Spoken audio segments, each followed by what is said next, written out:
Voici 10 athars du compagnon Omar ibn al-Khattab radiyallahu anhu. Bismillah ar-Rahman ar-Rahim. Assalamu alaykum wa rahmatullah wa barakatuh. Chers frères et sœurs en islam, bienvenue sur cette nouvelle vidéo. Aujourd'hui, nous allons explorer un sujet fascinant et inspirant, les 10 athars du grand compagnon Omar ibn al-Khattab, qu'Allah soit satisfait de lui. Avant de plonger dans le sujet, il est important de définir le mot athar. En arabe, athar signifie littéralement trace ou empreinte. Dans un contexte islamique, athar désigne les paroles, les actions ou les jugements attribués aux compagnons du prophète paix et bénédiction sur lui, ou aux générations suivantes. Cela se distingue du hadith, qui sont les paroles, actions ou approbations du prophète Mohammed paix et bénédiction sur lui-même. Ainsi, un athar représente un héritage précieux qui témoigne de la sagesse et de la piété des compagnons. Omar ibn al-Khattab radiyallahu anhu est l'un des plus éminents compagnons du prophète Mohammed paix et bénédiction sur lui. Deuxième calife de l'islam, il est connu pour sa justice, son courage et sa ferme adhésion à la vérité.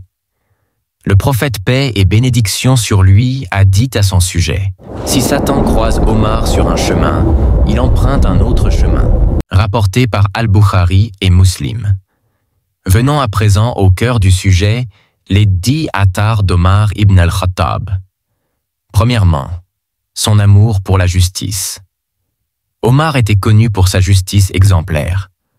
Lorsqu'il est devenu calife, il disait: « Si une mule trébuche en Irak, je crains qu'Allah ne me demande pourquoi je n'ai pas aplani le chemin pour elle. » Ce sens des responsabilités démontre comment il plaçait les droits des créatures au centre de son califat.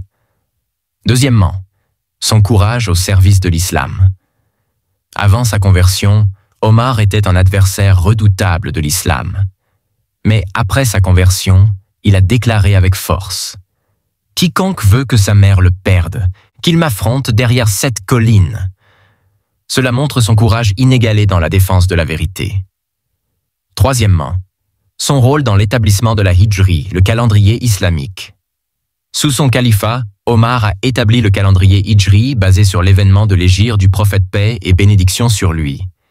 Ce système est encore utilisé aujourd'hui par nous les musulmans. Quatrièmement, sa compassion envers les plus pauvres. Une nuit, Omar se promenait incognito dans Médine. Il a trouvé une femme en train de faire bouillir de l'eau pour apaiser les pleurs de ses enfants affamés. Il est immédiatement allé chercher de la nourriture et a dit: « Je ne dormirai pas tant que je n'ai pas satisfait leurs besoins. » Cinquièmement, sa crainte d'Allah, at-taqwa. Il avait l'habitude de dire: « Si j'avais un pied au paradis et un autre à l'extérieur, je ne serais pas sûr d'y entrer jusqu'à ce que les deux soient à l'intérieur. » Ce athar illustre son humilité malgré sa position élevée. Sixièmement, son rôle dans la conquête de Jérusalem. Sous son califat, Omar a supervisé la conquête de Jérusalem, montrant un exemple de tolérance religieuse en garantissant la sécurité des habitants et en refusant de prier à l'intérieur de l'église du Saint-Sépulcre pour préserver son caractère chrétien. Septièmement, son leadership exemplaire. Omar a établi un système administratif efficace, notamment en nommant des gouverneurs compétents et en instituant un contrôle strict pour prévenir les abus de pouvoir. Huitièmement, son interdiction des pratiques nuisibles. Il a interdit des pratiques contraires au enseignement islamique, comme l'automutilation lors des deuils. Il disait: « Ne pleurez pas sur les morts comme le faisaient les Jahiliya. » Neuvièmement, son respect pour les femmes. Omar a institué plusieurs réformes en faveur des femmes, notamment en réglementant les dots et en veillant à leur droit à la justice. Dixièmement, sa sagesse dans la gouvernance. Lorsqu'un homme lui demanda pourquoi il portait un vêtement rapiécé malgré ses moyens, Omar répondit: « C'est ce que mon âme mérite pour ne pas devenir arrogante. » Cette simplicité dans la vie illustre son rôle de modèle. Voici à présent les avis des savants sur Omar ibn al-Khattab. Ibn Taymiyyah a dit: « Omar est l'un des plus grands réformateurs de l'islam.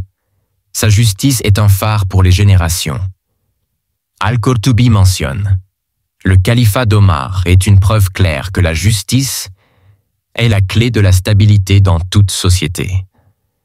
Chers frères et sœurs, les athars d'Omar ibn al-Khattab sont une source d'inspiration pour tout musulman. À travers ses paroles, ses actions et son leadership, il a laissé un héritage qui transcende le temps.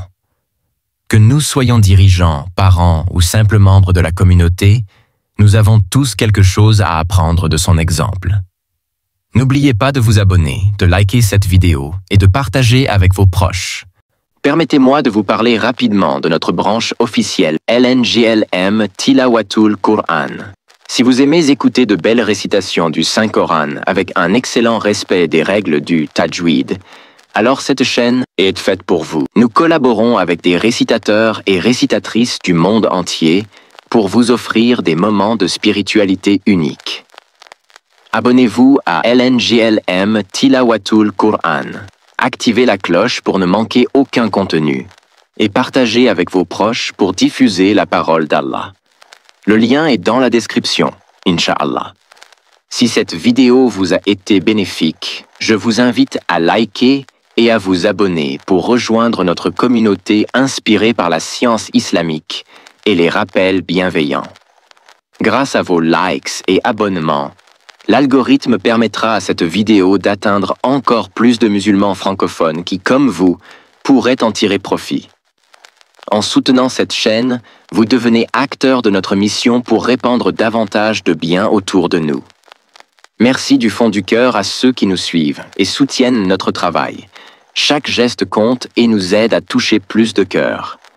Alors, n'hésitez pas à liker et à vous abonner pour ne rien manquer. Barakallahu fikum.